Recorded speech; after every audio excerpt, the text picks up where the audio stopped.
Welcome into episode 315 of the Sources Say podcast, your go-to Kentucky basketball and recruiting podcast on the growing KSR Podcast Network. I am your host, Jack Pilgrim of Kentucky Sports Radio. Very happy to be joined once again by the one and only Shawn Smith of Go Big Blue Country. Shawn, how the heck are you? I'm fantastic today, and I think we're all doing much better after seeing a win and seeing a low number on the opponent's side of the scoreboard and just a win at Rupp Arena, Jack. It kind of feels good to wake up this morning and be able to talk about some positive stuff because it's been a bit. Second lowest point total for Ole Miss all season long, 37.5% shooting overall, 22.7% from three. Defensive juggernauts. Look at us. Like, how about that? The one thing that we had been complaining about basically from the start of the season, finally putting things together on that end, and it wasn't fluky, Shawn. Like, it wasn't just Ole Miss missing a bunch of shots. I thought the fight and the digging and the tenacity was something that we really haven't seen much of out of this group this season. So a lot of positive, not a ton to take away offensively. Four different guys in double figures. Antonio Reeves leads the way with 15, Reed Shepherd with 13, Justin Edwards with 12. That might be the biggest offensive takeaway, and Rob Dillingham with 10. But really not going to spend a whole lot of time on what we saw offensively, because I don't think any of that really matters at this point in the season, Shawn. Everything moving forward is going to be how this team grows defensively, and whether or not they can become don't have to be terrible or don't have to be great, just have to be enough on that end. We got plenty of that against Ole Miss on Tuesday night. Yeah, that's the big thing, right? Is we keep talking, and I've talked all season that you have to cut this thing up in segments and kind of view this season maybe in thirds or maybe even in quarters, according to how you're wanting to view it. But you want to see some growth, especially mid-February on, not just in all areas, but specifically the defensive end of the floor and on the glass, Jack. And I think that last night was a step in the right direction. And if this team can just continue to just take small baby steps towards what they want to be when it's time, then I think they'll put themselves in a position to, make some noise and go on a run in the NCAA tournament. But just getting a win last night was obviously goal number one, given the stretch that they'd had, and then what comes next. So I thought that was obviously the biggest takeaway. But then seeing the commitment to the defensive end of the floor and at least seeing some strides there. They had a couple of breakdowns early in the game, some crazy stuff where they're just not paying attention. But I thought overall it was a really good way to bounce back. Ole Miss goes on a run early in the second half. Kentucky's able to kind of, stand that one and come back and go on a run of its own and then start getting some stops. And I just thought it was not just a feel-good win, but maybe like one that everybody just kind of needed when it comes to the defensive side and everything else, and just what felt like a complete win for this team, honestly. So Kentucky gets down 15-9, 6 minutes in. And it's the same kind of conversation that we've been having. Another slow start. Why all the talk about going in? I'd heard that Cal was going to shorten the rotation, that he had put an emphasis on going small ball moving forward, and basically saying, sorry if you're heartbroken about this. I understand that your role may have been something more expanded than it was before this, but we can't just play politic anymore. We have to play the best guys out there. So there was kind of a lot of internal optimism going in, like, hey, we're gonna see the best 8. And Aaron Bradshaw was going to be the 9 as kind of that alternate. We'll see what happens, as the momentum of the game went on. But with Trey Mitchell back, I think it was my understanding that Cal was ready to, cut that thing down. And you saw that for the first 12-ish minutes where you got no AB minutes. And he was kind of sticking, and it was kind of interesting. I was watching Cal coach from the bench, and he turned to the bench very quickly and like he was going to go to Z, like he was going to go to AB, and he'd have to catch himself and turn back around and go, nope, hold off, and was really trying to dig in with his philosophy of, we got to inch toward March. We got to play the 8 best guys that are going to give us a chance to win these games. And that's exactly what he did. So they get down 15-9 early. You think, okay, well, this is stupid.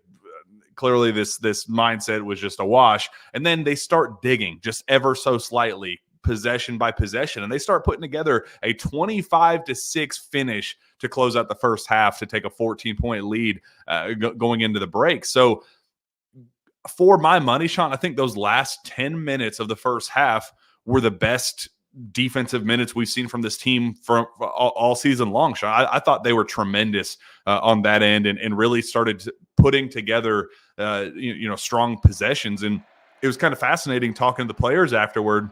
And Cal kind of admitted this at the podium. He said that there was a players meeting this week where they kind of approached Cal and said, hey, obviously we have our fundamental struggles in the half court. Why don't we try to minimize some of those by pressing? Like, let's try to get up. Let's be the aggressor here. Let's try to throw the first punch by guarding them 94 feet. And again, some early struggles. They were going full court press from the opening tip, but you could start to see them slowly as the first half progressed, start to kind of find something there and put together the best end of first half that we've seen for my money, I think all season. I don't know if you agree with me or not.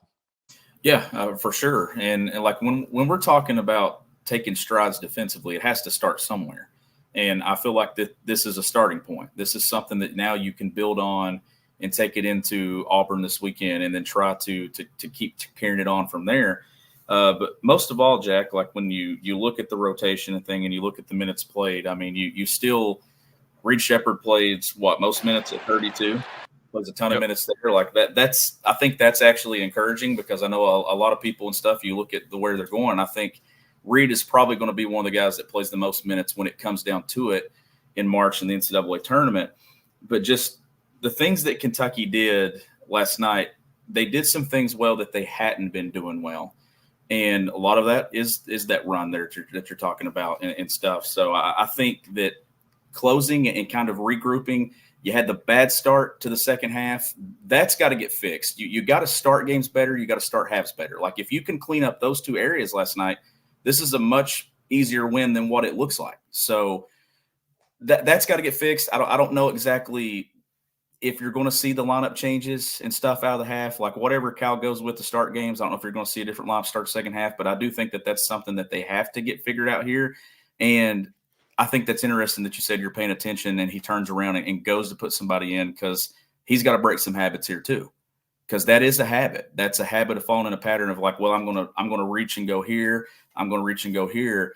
You got to let them develop a rhythm. And I think last night there were some lineups that were able to put somewhat of a rhythm together on both ends of the floor.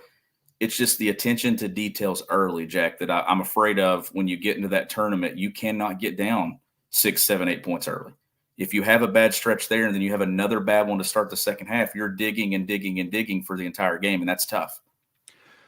So a couple things have changed, obviously, with how the game unfolded, where Ugo goes nuclear, 7 blocks in the first half. I think that kind of played Cal's hand a little bit, where are you going to take that guy off the floor where it's, he is not playing himself off the floor. The plan going in was we'll start with the traditional lineup, see how things go, and then our bulk go-to lineup is going to be Trey at the 5 and that Toronto lineup. We'll go Adu at the 4, and we'll go 3 guards, switch out Adu with Justin or however they need to do it. But it was going to be a small ball lineup that, again, maximizes that versatility, maximizes that true 5-out, all in on the offense. But then when Ugo does what he does, it goes, okay, well, let's keep riding this wave. Kind of the argument against, the last game. Why did we only see 4 minutes from Rob Dillingham? Well, in the second half, well, it was because there was so much to like, and they dug themselves out of that hole in the second half. You're not going to just kind of mess that up when you're trying to win the game. So it's that in-game dynamic where even if the philosophy going in was what it was, it doesn't necessarily mean that it's going to execute the way, depending on how the game unfolds. Then to open the second half, Trey Mitchell goes down with yet another injury, the shoulder issue, which kind of swings the minutes for Aaron Bradshaw in a way that I don't think was intended. He was not supposed to get 13 minutes, but to his credit, he goes out there, plays his butt off, and I think puts together some of his best minutes of the game just in terms of tenacity and intensity and bringing it. It was exactly, I think, the role that he, until we have a breakthrough or until we see what happens with Z, I think this needs to be the core group. I love the 8, and I love if AB is going to be your 9, he needs to play the way he did and carve out his own role. If that's how it's going to be, like we saw with Ugo, give Cal a reason to keep you on the floor. And that's exactly what happened in the second half. He played really, really good basketball, but Ugo playing yet another really, really solid all-around game, breaking the Rupp Arena, or tying the Rupp Arena record with David Robinson. I mean, that's pretty amazing. 10 blocks in a single game. And we've been talking about needing to see consistency at that spot, right? When it comes to whichever combination of the bigs gets minutes. But you're right. You're talking about, shrinking this rotation. That's something that you and I have been talking about for weeks now that was going to come. And it looks like after you lose a couple of games in a row at home, you kind of get to a point where you got to make some tough decisions. But I was with you when I was talking, when you were talking rotation. I was trying to get to that with, Trey going out. It definitely dictated some minutes elsewhere that had to be played. But you had balance across the box score last night in a lot of areas. Like you had balance in minutes. You had 5 guys play more than 20. You had Reed Shepherd get to 32. Rob sitting there right just shy of 20 minutes. So Bradshaw gets to 13. Like you see balance there. You see balance in assist. You see balance in rebounds. How about Antonio Reeves with 7 rebounds? You got guys with 5. You got guys with 4. You got guys with 6. Like that. That's the balance that we're talking about with this team, even in balanced scoring. And you got to have that balance. And if you get that balance from a 7, 8, 9-man rotation, mainly probably going to be 8. I don't think it's really going to stretch the 9 that much when you go down the stretch run of the season here and into postseason play. There are a couple of things, though. Turnovers last night, kind of a out-of-character thing for this team, that you score more points and you win by more if you just take care of the basketball at the clip that they typically do. Still getting the double-digit offensive rebounds. I think that's still an area that I'd like to see be down in the single digits. I don't want to see them be giving up 10, 14, 15 offensive rebounds to teams. Ole Miss does take 10 more shots, Jack. So they needed the stops defensively last night. If this had been another game where they're just breaking down, Kentucky would have lost it because it didn't get the number of possessions and the points that it had been getting in recent games. So that's probably encouraging to me, is that they played a team that did get 64 shots up on the rim to your 54, and you still held them to 63 points. I think that is a step in the right direction and a positive place to look. Yeah. So what do you think of, we touched on it to open the show, but the fact that we did get a players meeting to kind of set the tone, where Cal said some of my best teams in the past, back in Memphis, UMass days, we pressed the first 4 or 5 minutes of the game just to, and again, not to just wreak havoc, not to just force a bunch of turnovers, but to set the tone of we're here. We're going to guard you 94 feet and not give you, and I like the way Reed phrased it, we're not going to just give you 30 seconds to get into your stuff. Force you to make them uncomfortable for the first 15, 16 seconds of the set, and then kind of make them scramble late to execute. That might be the recipe where it might lead to some stupid transition opportunities that we hadn't been seeing a whole ton of before, but it's going to lead to probably just fewer wide open half court execution sets. Well, like, I think that could be an answer. Again, it doesn't have to be a whole 40 minutes of it, just kind of hitting singles with it. And it gets you moving too early. But when you're talking, like, what has been the thing that we've talked about with this team? It was Tennessee game. It was they'll defend, and they're defending well. And then late in the clock, they give up a basket. Some similar stuff against Gonzaga. If you can eat up some of that possession and eat up some of that time and not have a breakdown, now you're having to lock and defend maybe 16, 17 seconds in the half court and not 25 to 26. So maybe you eliminate some of those breakdowns late if you're making teams uncomfortable getting into their sets and into their offense and making them having to work for it. So I really like the move there and the adjustment. Now, me as a coach, I've not really relied on pressure in my career as a head coach. Like, I'll mix it up and I'll do some stuff off made free throws and situations and out of dead balls. But what I've transitioned to doing in recent weeks is I get in some pressure the first couple of minutes of the game just to get ourselves moving, just to try to get maybe we get an easy layup or something out, just to kind of kickstart it. That's why I like it. And I think that Kentucky can kind of benefit from some similar things, just getting everybody up and down and getting the game active early and kind of getting some of those nerves out. Just play. So I think that's a good adjustment, especially early in games, maybe early in halves too.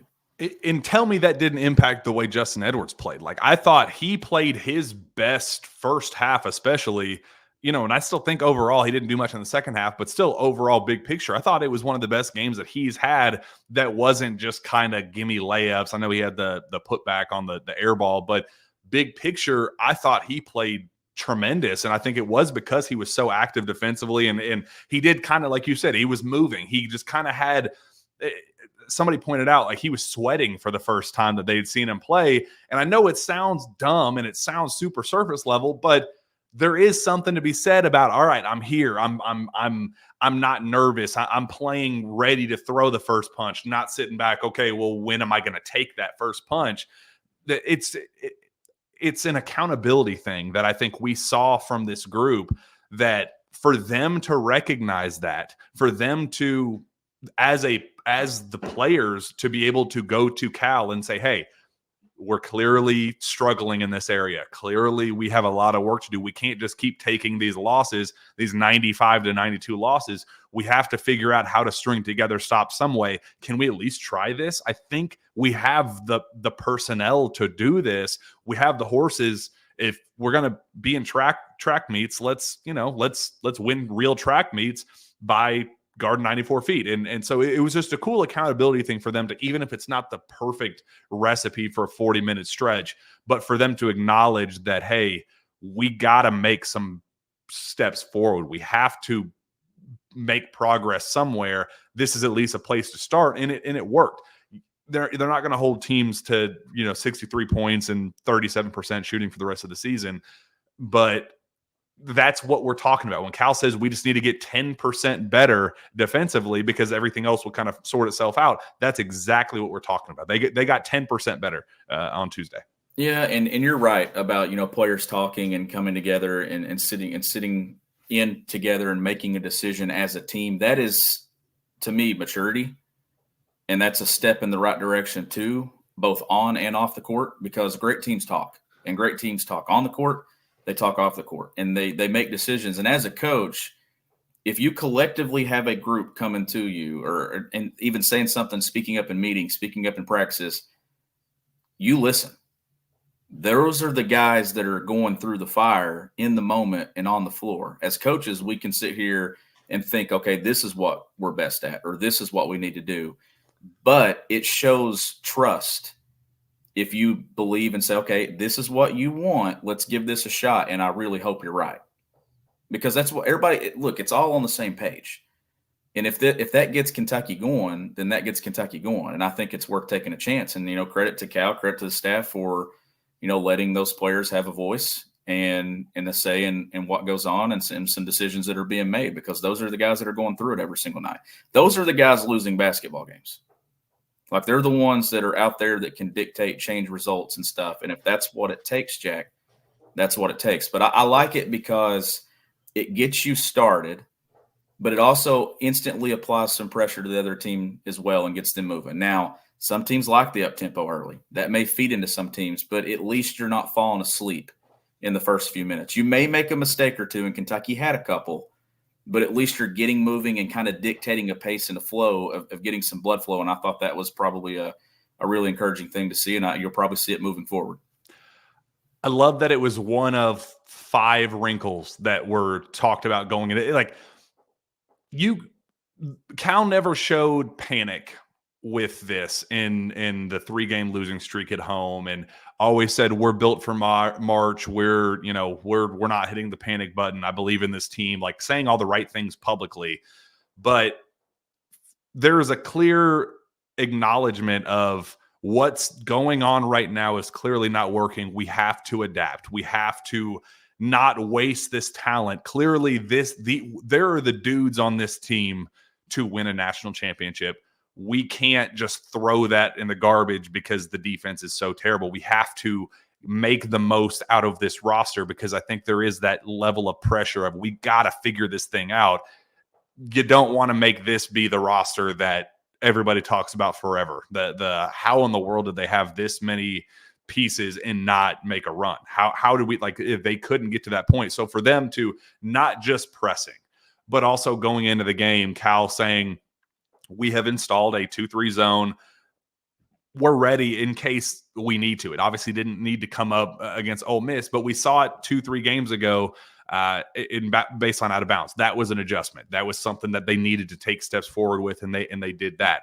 For them to acknowledge we can't just have these 7-footers get just pushed, bulldozed into the stanchion every single paint touch and have it be a layup line. Like we have to take steps forward with that. And Cal looks at that and recognizes and says, it's time to cut the rotation. We're going to 8. I'll give the 9th a chance, and we'll see how that goes. And that'll determine if it's a true 8 or 9-man rotation.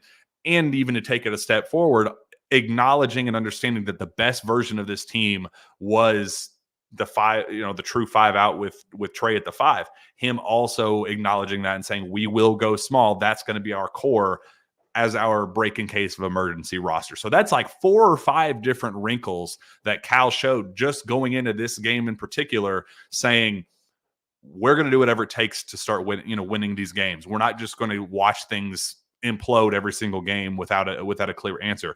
We're going to have the wrinkles in place just in case to do whatever it takes to win these games. And that's growth. Not sure we could have said that about him a month ago.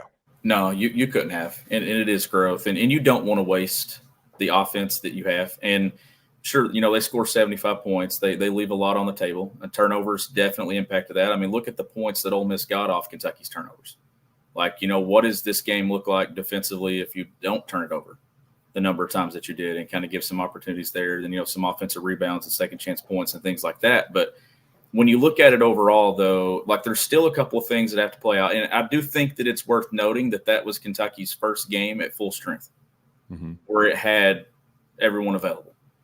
And I think that's we've not made excuses for this team. We've talked that there was still no reason to lose the games at home that you lost. There's still no reason to lose to UNC Wilmington. There's no excuse. Like, you have enough talent. We've seen this talent.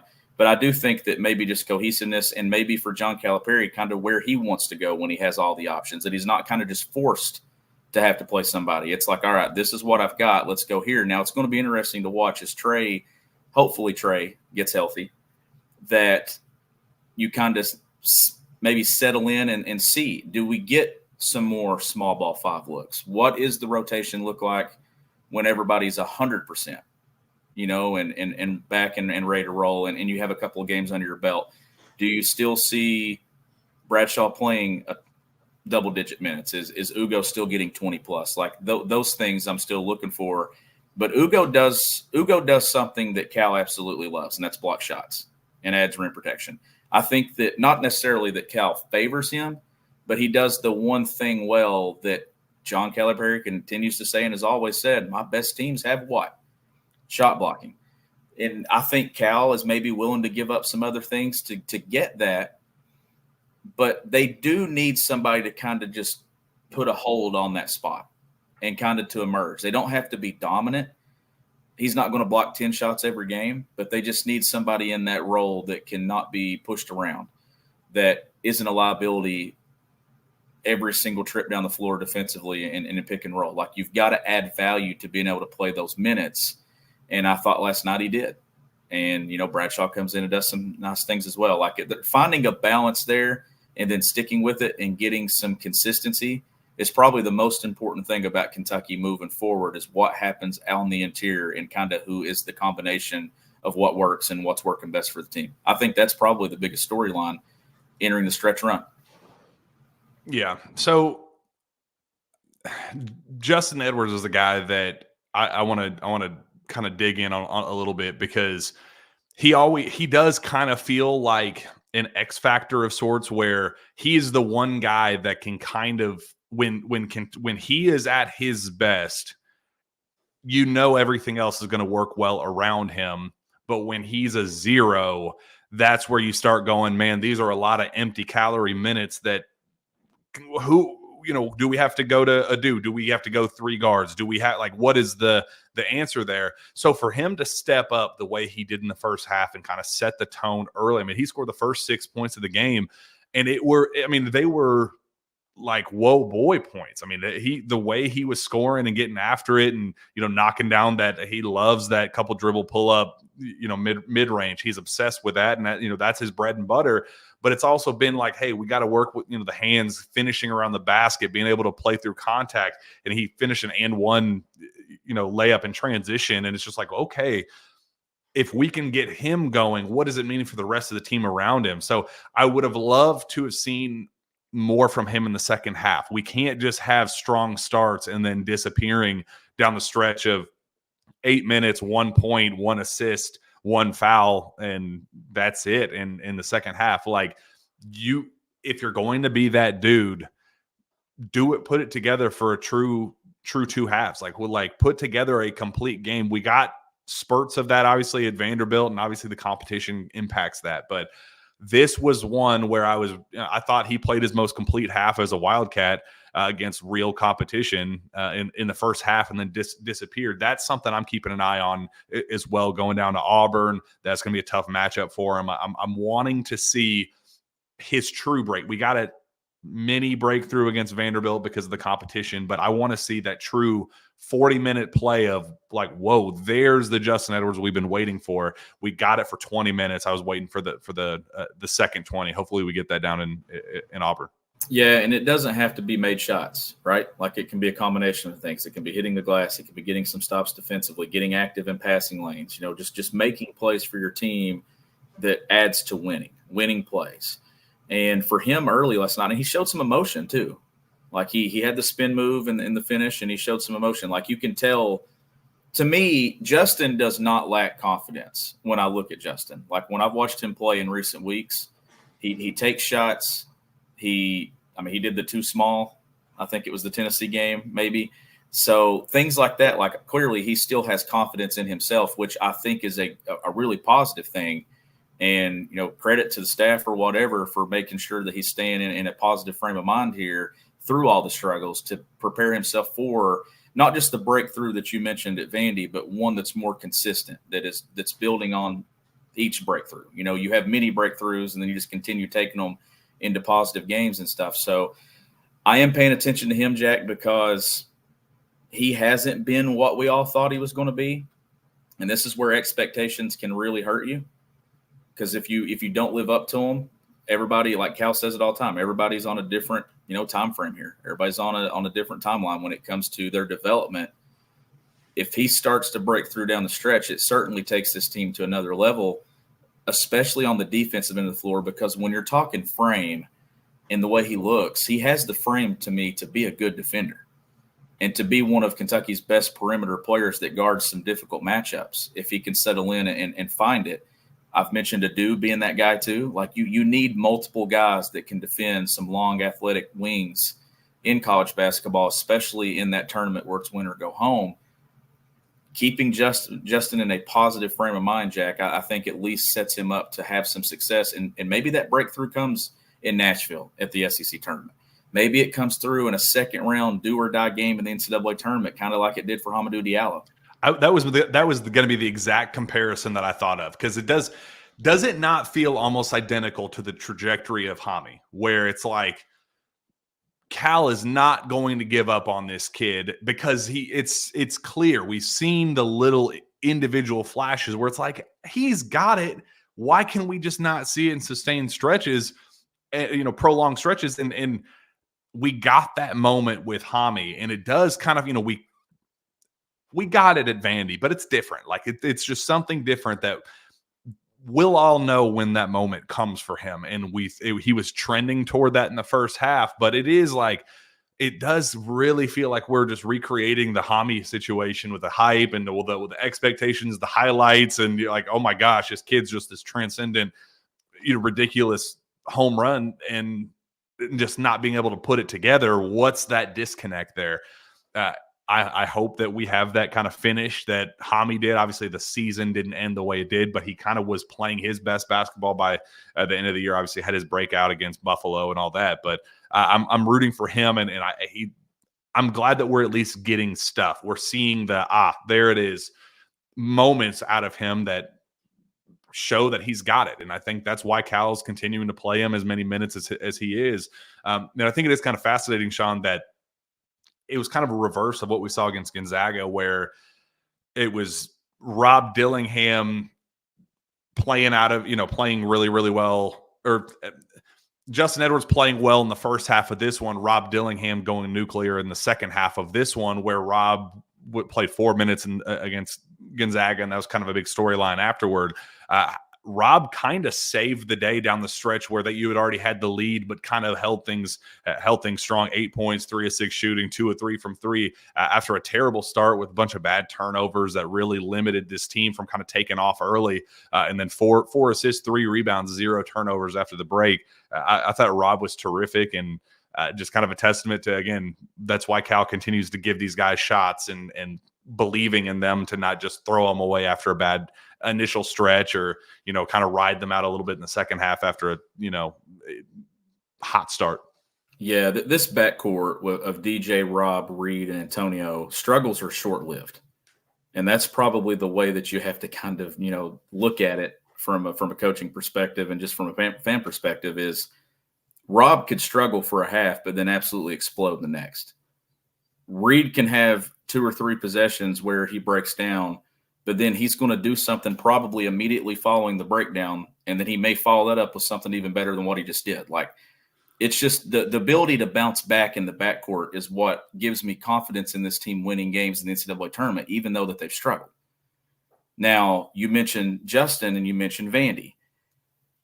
It was the same thing with beating Vandy, right?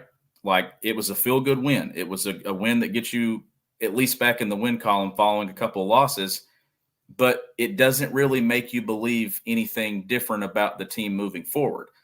Is this game kind of the same way? Because you still want to see them go beat an Auburn. You still want to go see them beat a Tennessee or beat Mississippi State on the road or something like that. That's why we're talking about Justin's breakthrough, that it just happened against Vandy. Now we need to see it be built upon some better teams and things, but it was still a step in the right direction a week ago. I thought the first half last night was another step in the right direction. And when we're talking about final breakthroughs, Jack, in the NCAA tournament, it may just be one game. It might not be 3 or 4 games in the NCAA tournament. It might just be that one game where Justin breaks through and is the ultimate difference maker in whether Kentucky advances or they go home.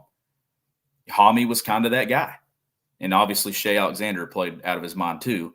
But Hami had an unbelievable game against Buffalo in the NCAA tournament that propelled Kentucky into the Sweet 16, a round that not many people that year thought Kentucky was going to get to, especially when they saw the tournament draw. So what is that similar thing happen with this team? But the difference is, to me, Kentucky still has enough when it comes to backcourt this year that they can beat. I still think this team can beat anyone in college basketball. I think it can outscore anyone in college basketball. The question remains, does it grab enough rebounds and make enough toughness plays and stops when it's necessary to overcome some of the deficiencies and the flaws that they do have? Because I still think this will be a flawed team entering the NCAA tournament, like most teams are that enter that tournament. They have a flaw somewhere. It's just, will Kentucky's be fatal? And you hope it's not. And I think that what you saw last night was at least a step in the right direction of not letting that happen. And Cal talked about that. He explained the Built for March conversation where he said, if you're a team that lives and dies by that 63, 65, 62 point margin, where you're basically trying to scrape together defensive stops, the entire, you're not relying on your offense to kind of carry you. It's just defense, grinded out defense after defense after defense. Those are the teams that get burned. Like that's just not sustainable. You have to have a bunch of dudes that can just take off. And he was like, a Carson Edwards. Think of the big time moments in March of the Kemba Walkers, obviously the Shabazz Napiers, those guys that have just kind of used that moment to go boom. Like, Rob's obviously that guy, but would it really shock you if DJ Wagner was a guy that kind of had the snarl on his look with 2 minutes left and won you a game? Went and kind of dug his heels in and said, all right, I'm going to go kick your butt. Like, that's a DJ Wagner thing. And is it really out of the realm of possibility to say that Justin Edwards doesn't have that Hami moment? Like, he's a guy that he's probably fifth or sixth on the list of guys that you go, obviously Antonio Reeves, obviously Reed Shepard, those guys, we've seen the continued product with that. But for Justin even to be a guy that is your fifth most likely to explode in any March game, like, think of what that means big picture of how good you can be. And I think that's where the confidence comes from. He's like, you can afford a 63-point game in one game. Like, I think, was it the Houston game, the Tyler Hero year that was super low scoring, that Tyler had to have a clutch shot at the end? Very similar situation where that team, for the most part, kind of lived in the 70s and 80s and had their first kind of that type of moment. They can afford that, but that also means they have to have a defensive effort like this. They have to be able to kind of dig their heels in there. But when you have so many different offensive weapons, and if Justin can be your fifth, or shoot, Trey as your fifth and Justin is your sixth, however it needs to go, I mean, that's the recipe for March. And that's why that's that 10% conversation. They got 10% better against Ole Miss. In fact, I think it was 18% because they jumped 22 spots in the KenPom defensive efficiency, and the math ended up working out to 18% exactly. So we needed 10, got 18, Sean. Yeah, you did. And but no, like when you just look at the way that this team is built, and I've said it, I may have said it maybe 3 or 4 weeks ago, and it was before the losing streak. I said you want to see this team win games in different ways. You don't want to see them win it in one way. Like early on in the season, it was outscore. The defense isn't an issue. The defense isn't an issue because you'll just outscore people. But then the defense became so bad that it didn't care. I mean, it didn't matter how good the offense was. The defense became an issue because it was historically bad, especially for Kentucky and John Calipari. Last night was significantly better than what we'd seen. So to me, you had a game at Arkansas here a few weeks ago to where your offense was not good for a stretch. I mean, first half was the worst. Like, it was terrible to watch offensively. Then you figure it out and kind of you execute, you make some shots, you get what you want offensively in the closing stretch, but you did enough, and it was kind of a grinded out game that was ugly. And then you have seen this team outscore people and just beat them, outscoring them. And now last night you saw them turn it over, still giving up some offensive rebounds. Team takes 10 more shots, but you find a way to win by double digits. So you're seeing them start to put together some wins in different ways. But at some point in the next few weeks, you want to see this team really beat somebody good. And I'm talking go score 85 plus on somebody, but also lock in and just beat somebody good by about 15 to 20. Do you get that in the regular season? Is it Alabama at Rupp? Is it on the road at Mississippi State? Is it on the road in Knoxville? Is it on the road in Auburn this weekend? A team that, just got absolutely blown off the floor by Florida over the weekend. Like we see that it can happen to them.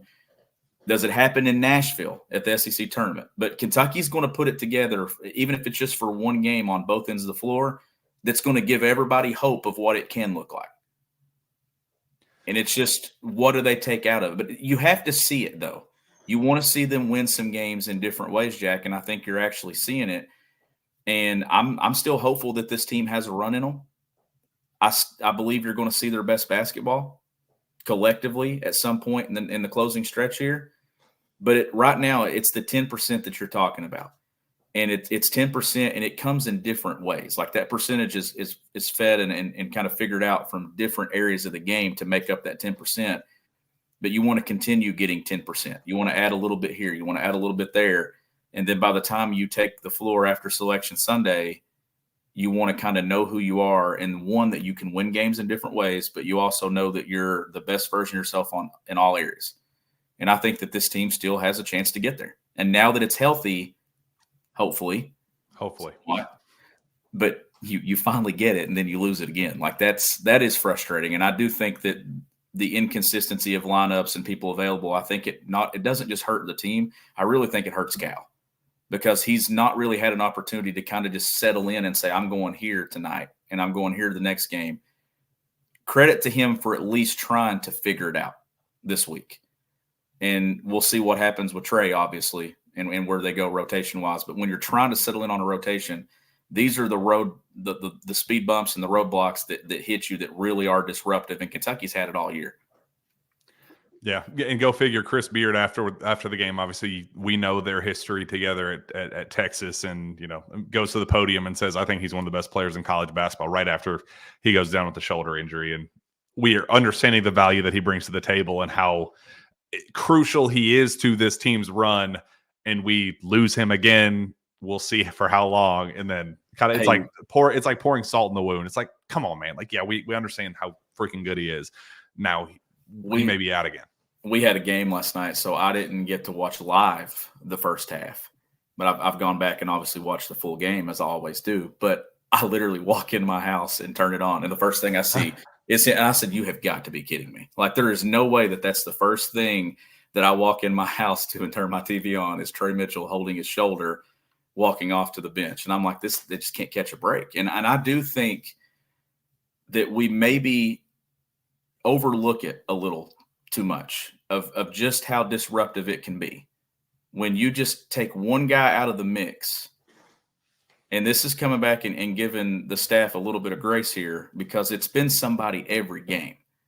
It was Adu right when they started clicking in late December.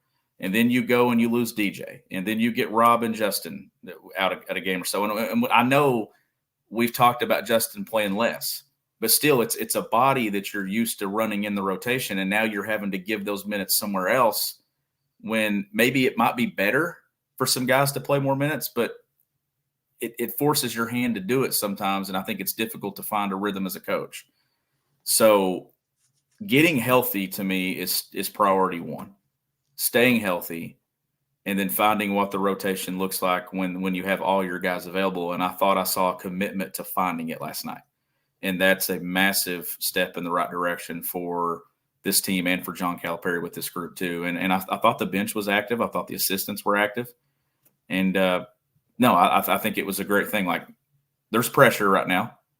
There's a lot of pressure entering Saturday, because I think if you go out down there and you compete well against Auburn, I think a lot of people are back on board of what this team could do in the NCAA tournament. And they're going to have to do that, Jack, against one of these good teams, to me, to get everybody fully on board and believing that this team can make a run in March. You can't just beat up on the bad teams. You got to beat somebody good down the stretch, and Kentucky still has to do that. And I think they're going to. I think they're going to get someone in the stretch that maybe we don't expect them to get. That clip is so funny. There's Daryl Isaacs, Joe Kraft, and Vince Marrow all in the same frame, with obviously Cal and the entire UK bench. It just cracks me up. That angle is just hilarious with all the random different faces that we see. But we'll right after this, we'll talk obviously about what's next. Just a crucial game down in Auburn, what it means, all that good stuff. But before that, get buckets with your first bet on FanDuel, America's #1 sportsbook, because right now new customers get $150 in bonus bets with any winning $5 bet. That's $150 if your bet wins. Bet on all of your favorite NBA players and teams with quick bets, live same game parlays, exclusive props, and more. Just visit FanDuel.com/Pilgrim and shoot your shot. FanDuel, official sportsbook partner of the NBA. Shawn, tonight there are some really important games that we need to be keeping a close eye on, specifically for this weekend.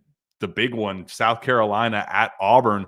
Does it shock you that FanDuel has Auburn as an 11.5-point favorite of that one, with the way Lamont Paris's group has been playing and kind of emerging as a clear top 15 team nationally? They're going into Auburn as double-digit underdogs.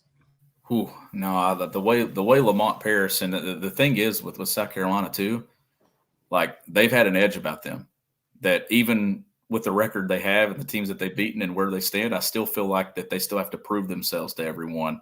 And that kind of feels like a line where you feel a little bit some disrespect, from Vegas setting those odds where they're at. And then maybe some of it too is Auburn getting beat the way that they did, that everybody just expects Bruce Pearl and Auburn to bounce back. So no, that's some interesting games coming up in SEC play. And then definitely interested to see what the line looks like on Kentucky Auburn this weekend for sure. But I got to ask you, how did Super Bowl Sunday turn out for you? It was good, man. It was a stressful, I worked from basically 9 a.m. on Saturday morning all the way through 2-ish a.m. Following the loss to Gonzaga, and then trying to get as much sleep as possible. I had to wake up, called into radio. And then obviously doing our show as well to kind of break things down. And obviously that was an emotional one. That was a passionate one. So I didn't even start getting my feel for things and kind of on what is supposed to be my day off until 2-3 o'clock. So then getting to the Super Bowl, going hang out at Zach's house, and they had a great housewarming thing for the night. Some cool friends coming over, cool little not a ton of people, but not 2 or 3 people. It was just kind of that small intimate setting, and great game obviously, and it ended up finishing strong. Lil Man was great all the way through up until the last 4 minutes. It was 4 hours of him being dead silent, just taking it all in. So it was a blast. What'd you end up doing for Super Bowl? I went to some friend's house, but also had some success on FanDuel. So that was because we were talking Chiefs Niners, and I decided to ride with the Chiefs. And I know we've missed on some parlays and stuff in recent weeks putting out, but with all these injuries and stuff, I was like, it's kind of, we're kind of looking at some of these player props and stuff, Jack, what's the minute distribution and stuff and going to put out some good stuff for Auburn though. We're going to dive into that and see what some of those player props and lines are. I'm interested to see where Vegas puts this one on Saturday when it comes to, and a lot of it could hinge on what happens tonight in that game that we just talked about. Yeah, I'm pulling up right now what Ken Palm predicts the game to be, or projects the game to be on Saturday. I'm assuming they have that now. 86-77 loss, 20% chance for Kentucky to win. So they're projecting a 9-point, Kentucky being a 9-point dog going down to Auburn. I think that's high. I mean, I get it. This team has its struggles, but FanDuel, those two usually kind of follow pretty closely. Ken Palm's pretty, the analytics are pretty spot on. So I'm going to say 4.5 Auburn.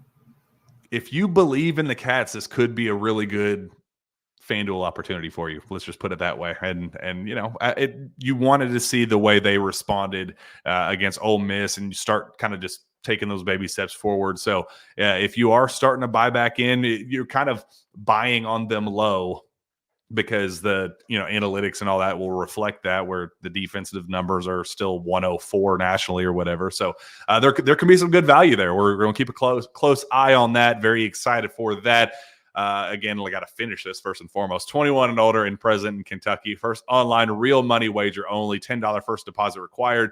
Bonus issued as non-withdrawable bonus bets, which expire 7 days after receipt. Restrictions apply. See terms at sportsbook.fanduel.com. Gambling problem, call 1-800-GAMBLER. And while we are talking about all of our friends and partnerships, how about our friends at Gametime? Obviously, that's been a blast, and hanging out with them and getting some tickets done with them this year has been a blast. You shouldn't have to worry when you are buying tickets to your next big event. Now isn't the time for guesswork. With killer last-minute deals, all-in prices, views from your seat, and the best price guaranteed, Gametime does all of the hard work for you. Gametime has deals on tickets right up to the start of the event, and even an hour after it starts. It's the place to find last-minute seats, find exclusive flash deals and sponsored deals on tickets for FanDuel basketball, fun football, basketball, baseball, concerts, comedy, theater, and more. Gametime is the only ticketing app that gives you complete peace of mind with your purchase. Sean, I know you are in love with our friends at Gametime.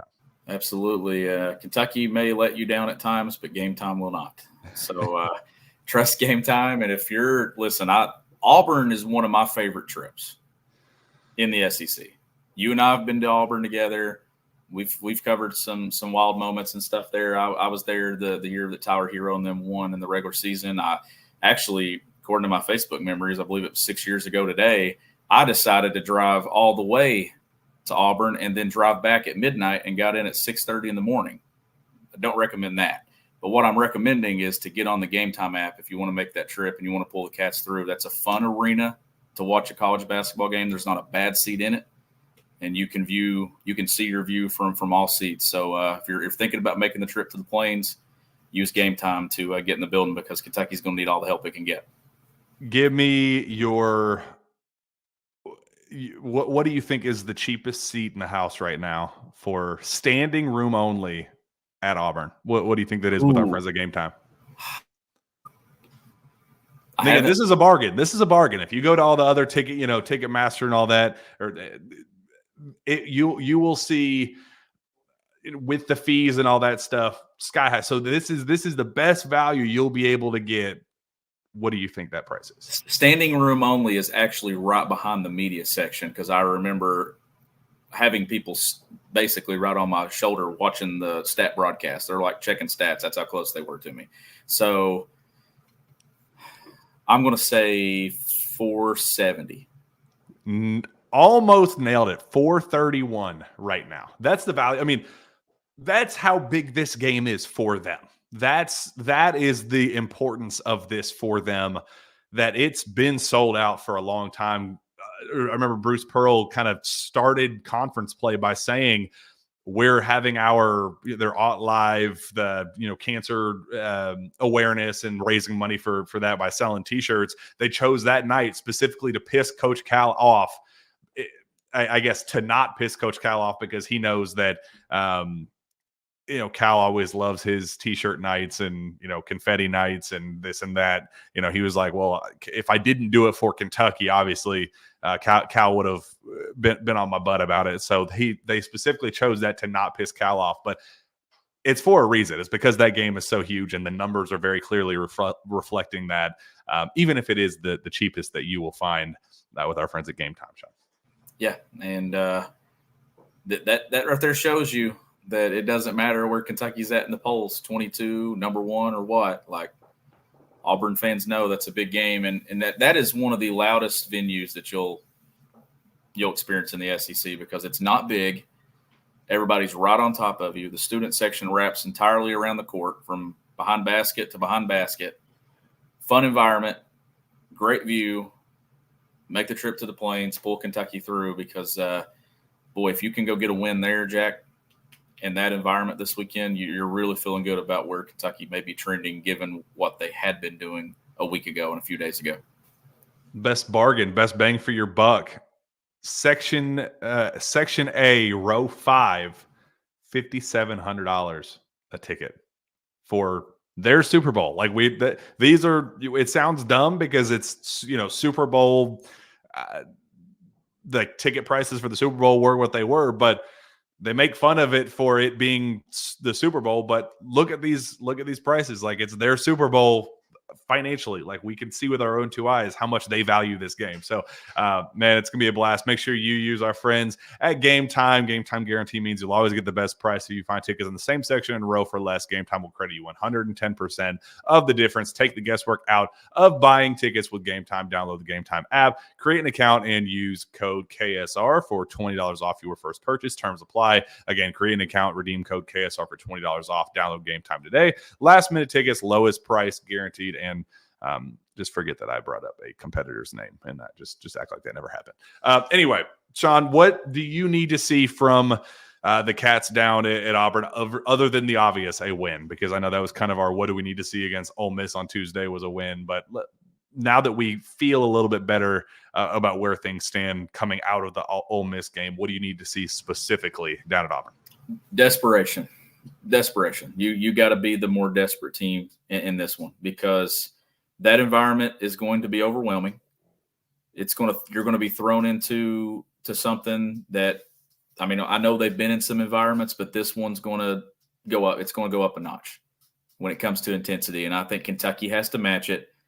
You got to stick together, but I want to see some fight and some desperation. And if you get fight and desperation, then you give yourself a chance. And then it comes down to execution. If Kentucky can execute and match it with some fight, I think Kentucky has a chance to leave Auburn with a win.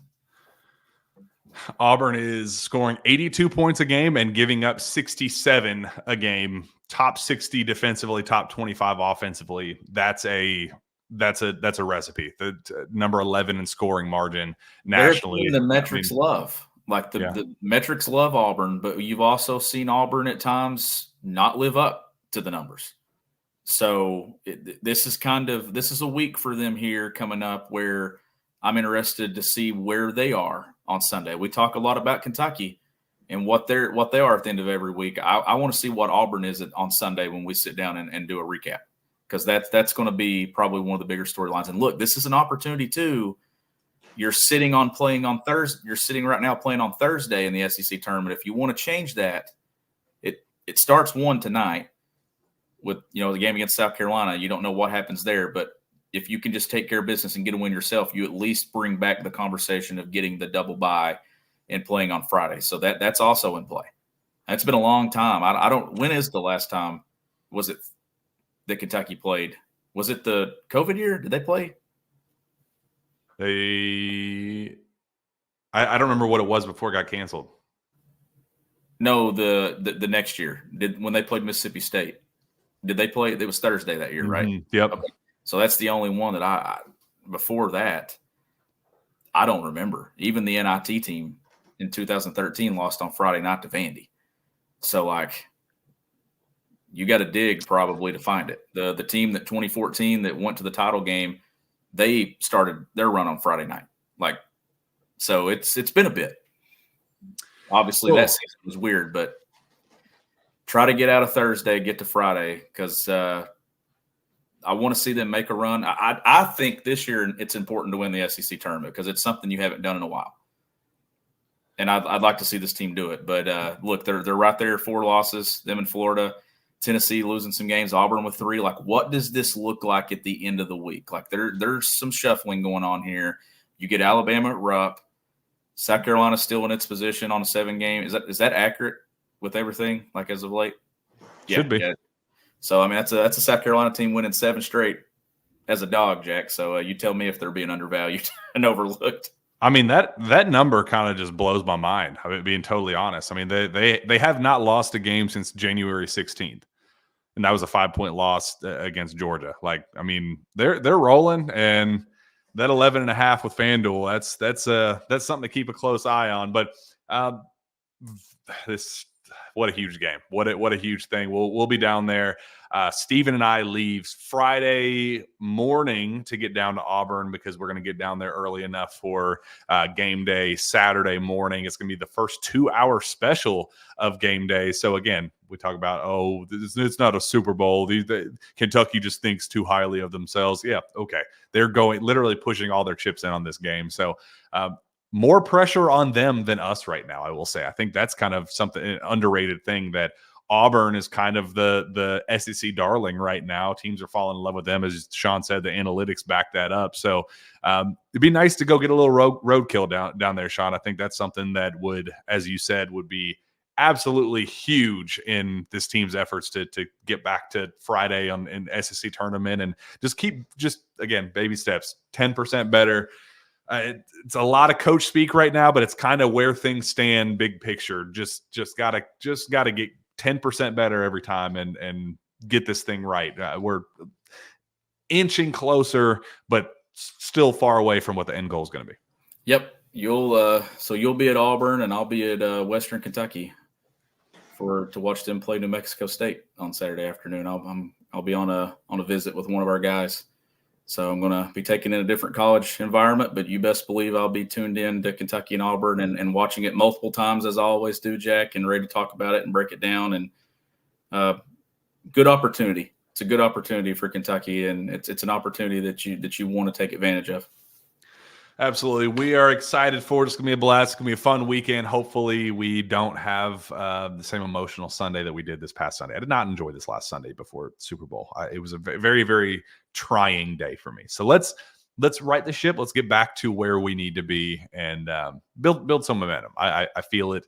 I feel it in my gut. We got it coming. So Sean, this has been a blast, man. Happy Valentine's Day to everybody listening to this. If you're not on a date, if you're not at the movies, whatever, or if you're watching a movie and have us in your earbud or whatever, I thank you. I know there's going to be some crazy 1 or 2 of you that are doing something ridiculous like that when you're supposed to be with your significant other being bad. I scold you, but I appreciate you. So, Sean, happy Valentine's Day to each and every one of our listeners. I know you appreciate them as well. Oh, 100%. Definitely enjoy all of our listeners, and definitely thankful for them and the way this show continues to grow. And let's see where this ride takes us here in a few weeks. Happy Valentine's Day. Yep. Let's go on and get out of here. Shawn, where can fans find your work? You can follow me on Twitter at GBB Country. Find me on Twitter as well at Jack Pilgrim KSR. Go subscribe to us on KSR Plus. If you're not subscribed here, make sure you do that. What are you waiting for? Keep commenting, keep liking. Appreciate each and every one of you. Happy Valentine's Day. We will see you on Sunday.